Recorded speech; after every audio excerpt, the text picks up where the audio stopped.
Walk like a champion, talk like a champion. Have my Jamaican flag in on my hand. See where me get it from. I am a Jamaican, and today is Jamaica Day, an occasion to celebrate everything Jamaican. This year, the theme is Celebrating Jamaica, authentic and unique. A favorite trend, I do it. Hello and welcome to another exciting edition of Jamaica Magazine. I am your host, Audrey Williams. If you have not recognized it, Jamaica is a trailblazer in musical ability, creative inventiveness, and flair. If you know, you know. And today you'll hear about some of the things that set us apart, as well as our ongoing conversation of how to function effectively in relationships. So stay with us. We'll be back after the news.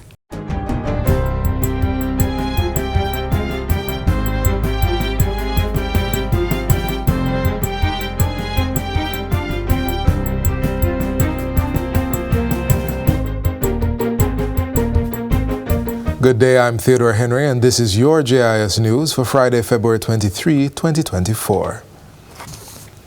Over 3,000 households in Lancewood Middle Quarters, St. Elizabeth are now to get reliable water supply due to a new $5.4 million investment by the government. The Middle Quarters Greater Water Supply System was commissioned into service by Prime Minister Andrew Holness on Wednesday. What we have done is to expand the mains.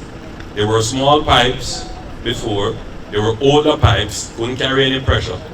So now you have brand new ductile metal pipes that can handle the pressure and carry more volume. And we are branching off with the smaller pipes that run into the communities, which is how now you have water. The work was undertaken through a partnership between Rural Water Supply Limited and the National Water Commission as part of the $113 million Luana to Middle Quarters pipeline project.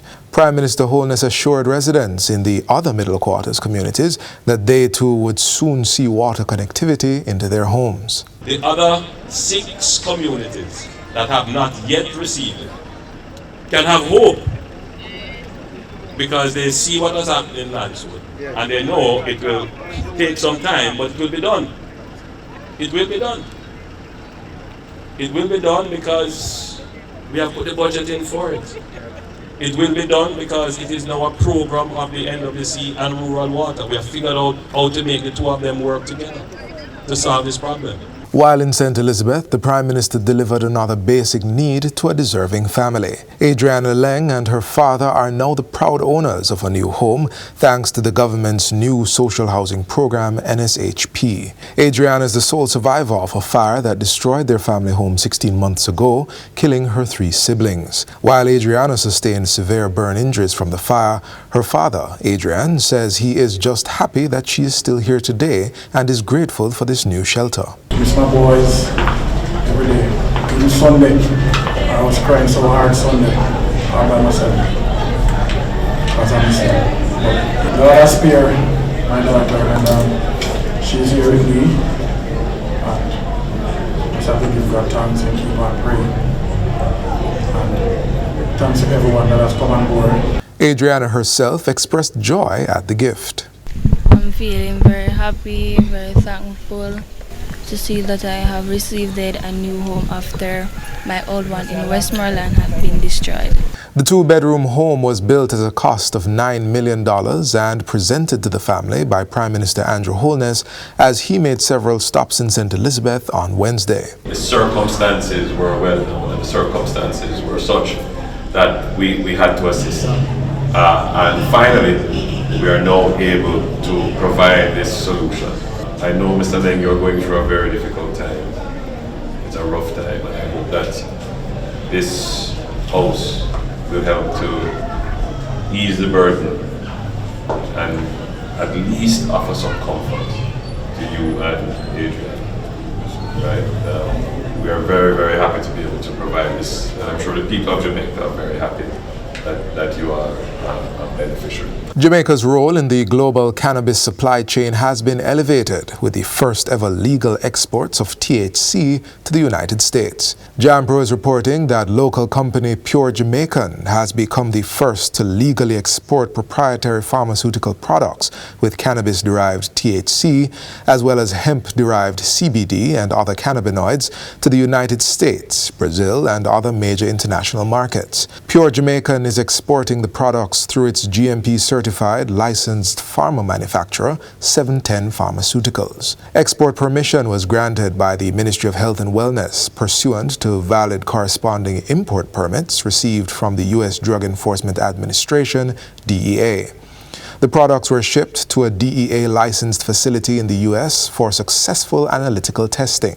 According to JAMPRO, once the DEA approves the rescheduling of THC from Schedule 1 to Schedule 3 in the U.S., as is widely anticipated, the company intends to request DEA permits to ship THC products from Jamaica to patients in the U.S. with valid doctor prescriptions. In the meantime, 710 has already begun shipping pharmaceutical tinctures with the THC and other cannabinoids directly to patients in Brazil, pursuant to Anvisa import permits. Together, Brazil and the U.S. represent populations of more than 500 million people, providing tremendous demand potential for cannabis products. President of JAMPRO, Shillette Cox, is applauding the success of Pure Jamaican and 710 Pharmaceuticals, which she says is in line with the government's priority focus on the growth of the cannabis industry for medicinal purposes. Chief Executive Officer of Pure Jamaican and 710 Pharmaceuticals, Scott Cathcart, says this is a proud moment for Jamaica,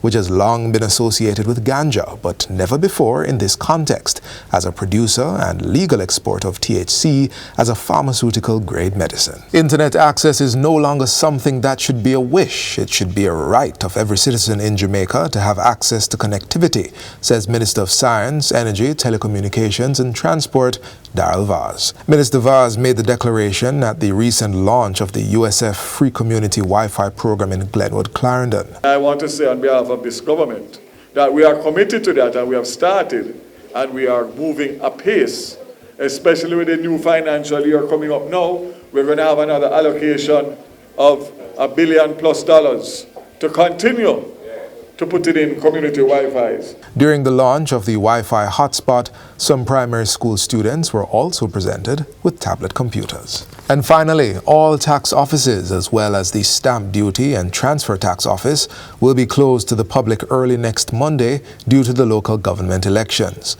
The closures are to facilitate TAJ personnel exercising their right to vote. Tax Administration Jamaica says the tax offices will close to the public at noon, while its business locations will close at 1 p.m. Persons may opt to avoid a tax office visit entirely by conducting several transactions online at jamaicatax.gov.jm. This can be used to make payments for driver's license renewal, fitness certificate, traffic ticket, business-related taxes and deductions on property tax, as well as electronically querying property tax liabilities. Persons are also encouraged to make use of the Saturday operating hours this weekend, February 24, at the St. Andrew, Portmore, Savannah Lamar, St. Anne's Bay and Montego Bay tax offices. Regular business hours will resume on Tuesday, February 27. And that's it for JIS News Today. I'm Theodore Henry. Thanks for watching.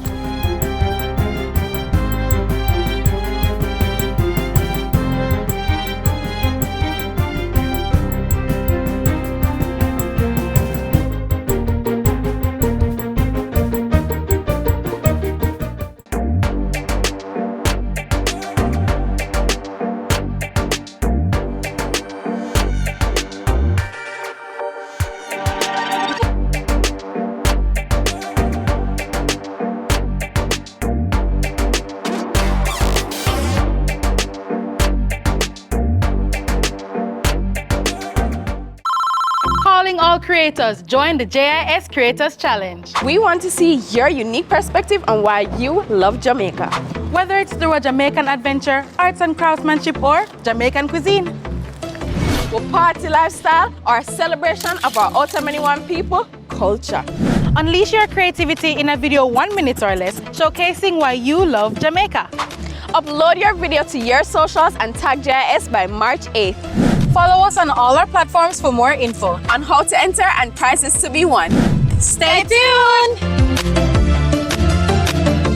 Why are relationships challenging at times? Is it possible that our hidden expectations are not satisfied? Whatever it is, we have some useful information to offer to help you navigate life. Sort out yourself, them coming for you. Sort out yourself, them coming for you and you. Sort out yourself, them coming for you. For you and a lady bond together and you and her have a overstanding, you know really mean that you have to go buy her a ring to show her your wife, you know? For you have a divine connection with you and she and God, that's a part of the first marriage. And then if you see the value of her and feel like you can finance her something valuable for sure, so she have that value, you can get her a ring. And we'll now hear the responses from our panelists. Do you agree with what you heard earlier? I am not sure I agree with the divine connection with that man and woman and God, because marriage is ordained by God. While I do acknowledge that there are persons who live together and do not take on the commitment of marriage, and that's their choice, I believe that women need to step up the plate, decide what they want for themselves. As a female, we need to determine how we want to live our life, how we view ourselves, how we see ourselves, you know, for those especially who believe in a divine or connected to a divine, how we see ourselves in the eyes of that divine, right? Because we don't want to take it for granted that everybody believes in God and will follow the Christian principles in terms of marriage. But we do have women who actually want to be married, but because a number of the men are not into marriage, they will just settle for that kind of relationship. For me, I'm a firm believer in the manual, right? Every electronic device we have today, the first thing we see coming out of it is a manual. But what most of us do with the manual, we throw it aside and try to work the device without the manual. I believe in the Bible. And the word of the Lord speaks about coming together in a union that is sanctioned, first of all, by God. Yes, that divine connection. But then it should be solemnized. You know, it should be legalized through the context of marriage. And I will concur with Ms. Garwood here that speaks to the fact that ladies tend to want to have that level of security. Well, I would say for the younger folks, right, to be honest, in terms of the overall thing, it's kind of two side, where the men, let me speak from the men part first, where we tend to shy away from marriage in terms of because we're not yet stable to actually take on the actual role itself to the full extent, to say, well, you know what, I'm going to get myself a wife and I can properly financially secure for her, right? For the woman, yes, she wants the level of security and everything that it brings, but then at the same time, it still have a little legal issue where that is concerned. Because I'm like, well, you know, you're taking me for a fool, or, you know, I'm going to take half your stuff. Okay. We've largely spent a lot of time dealing with the women's perspective to tying the knot. But what about the men? What are some of the approaches or ideas that men have when it comes on to commitment? Ooh. I recognize you always seem to want to ask me the questions first. Is it because I'm closer to you? Maybe. But, you know, while Adomi was speaking, a thought came back to me again about the manual. If we look in the book of Genesis, God gave man 3 doublers in the garden. The first thing he gave him was work. You know, he says, no, tend the garden, keep the garden. And the second thing he gave him, will. It says you can eat from all the trees in the garden except this one. So it doesn't matter now. I have the will to choose. And the third thing he gave man was what? A woman. Right? So the last thing man got was a woman. But the first thing men want today is a woman. And unfortunately, too many of us as men don't know who we are, don't understand our position, our purpose. And we want to get a woman. And that woman is supposed to come alongside us to be our help that is fit for us. Now, if I just throw this in there, I know I'm segueing a bit, but if you can just throw this in there to look at the fact that a banker marries to the helpmeet of a farmer. You know, that's unequally yoked. And I want to say that as men, we have been marginalized. I was talking to Adermi earlier, how we grew up somewhat confused because your mother is beating you and she's asking you, why you're crying? And she said to you, name you all kind of stuff, you know, you're a girl, you're a that, you're a that, you're a that. And then another time she's beating you and you're not crying. And then she says, oh, what? You turn money in for me? A money you turn for me? So he becomes confused. And then also, we are given guns and toy cars at Christmas to go out of the house and play. But then now that we are men, we are expected to be domesticated. What's my role? Why am I in this house? Am I just to give her good sex, you know, and to have woolly picnic, as we say? No. We are leaders. We must be guiding the family in the manner and in the way the author of the book and of the marriage says it ought to be done. What makes a good husband, Batira? I think what makes a good husband is rather someone who understands their own feelings and knows how to communicate. Does waiting to have sex before marriage help to sustain the marriage long term? And is it different from men from women? I believe so. I believe when you preserve yourself for marriage, it will help you better when you get married. But that is also a requirement given by the good book that the Reverend spoke about, and I endorse. One of the things, and I remember a couple of years ago lecturing developmental psychology, I was speaking about in my time, when I was young and dating, how you would take the person to your family and your family meet the person, and how the person can just come in your gate or maybe can sit down on the veranda. But in this, you held hand, you never kiss the person until 8 months after you thought of the person. Them can kiss your cheek, till they go to your lip. And I remember my students in that class, Miss, where you come from? It's a different time now. No, it's different. Because we do not place, and that's my opinion, value on who we are. We just freely give away. And both men and women do that themselves. You know, without getting to know the person, right? And so there is no boundaries established for the relationship.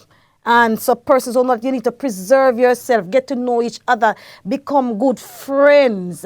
By the time a young girl meets a boy at 5 p.m., 7 p.m., they are walking into an Airbnb or a motel or somewhere there.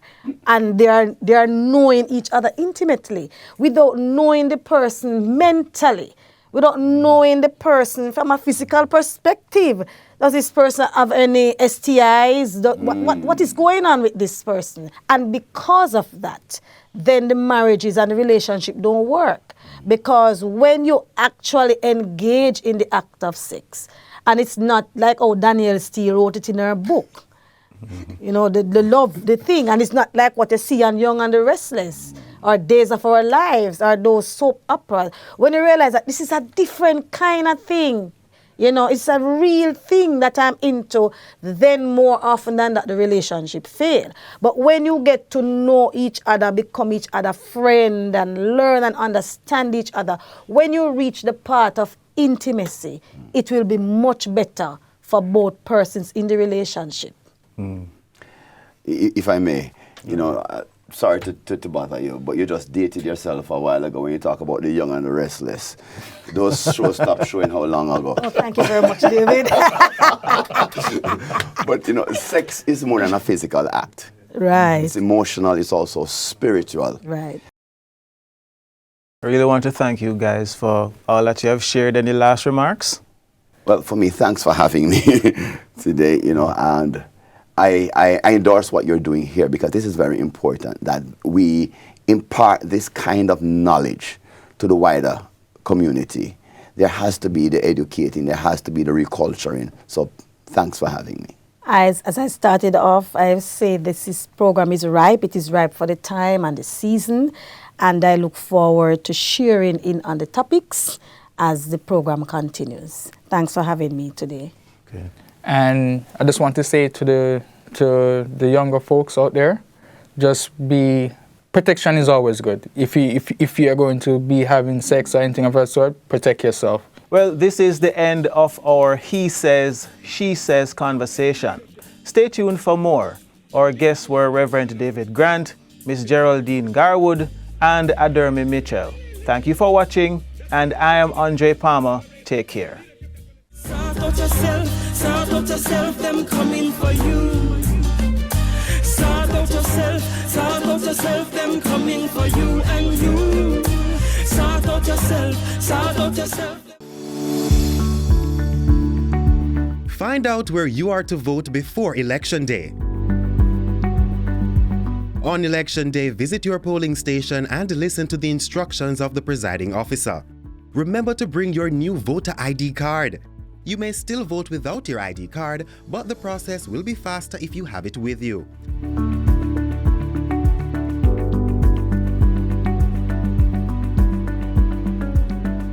Mark your ballot behind the voting booth and return your ballot folded. Once the counterfoil is removed, your ballot cannot be traced back to you. Dip your finger in the ink and watch as your ballot is deposited into the ballot box. Your vote is your voice. Make it count.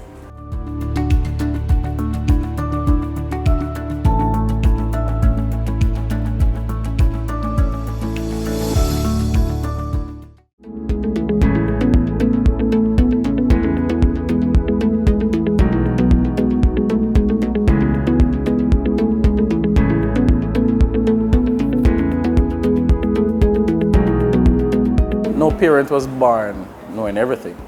In fact, most parents utilize skills that were used while parenting them. And in many instances, some of those parenting skills or styles are very toxic. For this reason, parental involvement was one of the main initiatives of the Jamaica Education Transformation Commission, JETC, which was set up to carry out a comprehensive review of all levels of the public education system. From its work, the Ministry of Education and Youth, in collaboration with the National Parenting Support Commission, NPSC, launched a campaign to engage parents in their children's educational productivity.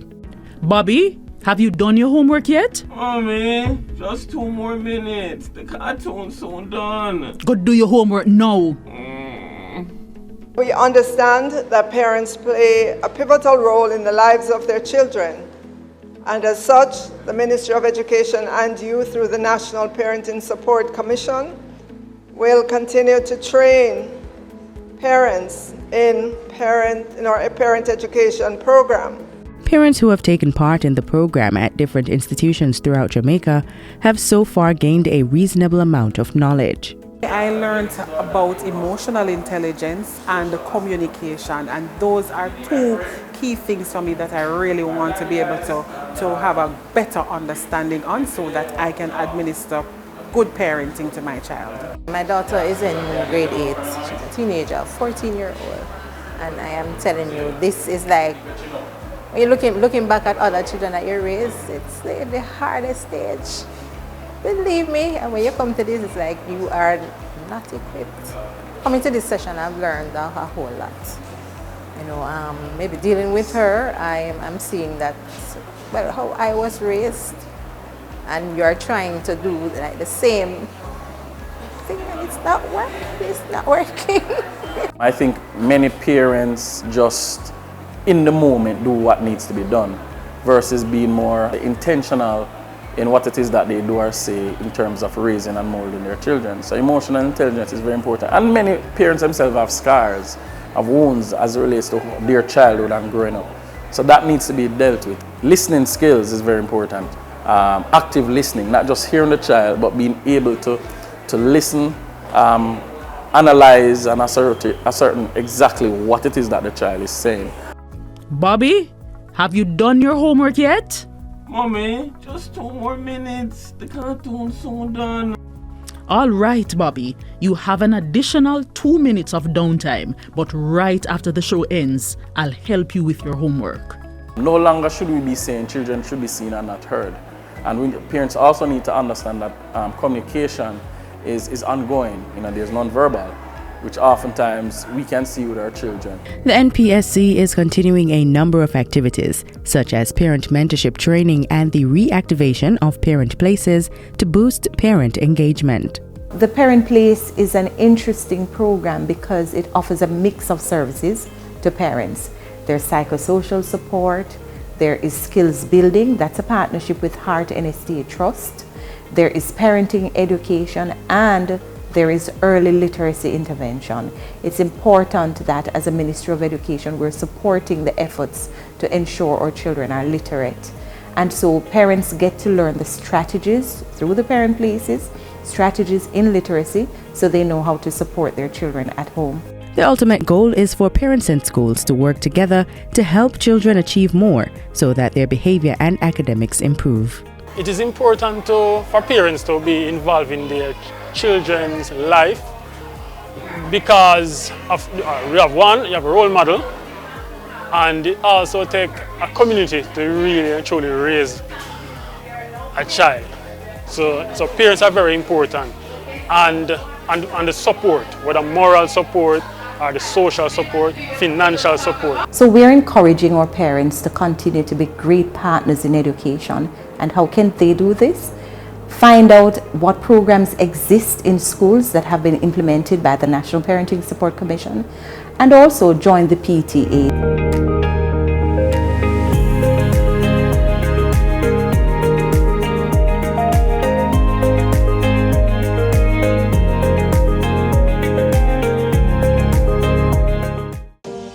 Did you know you can vote without your new voter ID card? Once you're registered to vote, that is, your name is on the voters list, you can vote in the upcoming local government election. If you don't have your new ID card, simply go to your polling station on election day and our trained election day workers will assist you. This message is brought to you by the Electoral Office of Jamaica. We've reached the end of our program. Get a recap of everything you saw here and more on our website, gis.gov.jm. I'm Audrey Williams. Bye for now. This has been a production of the Jamaica Information Service, the voice of Jamaica.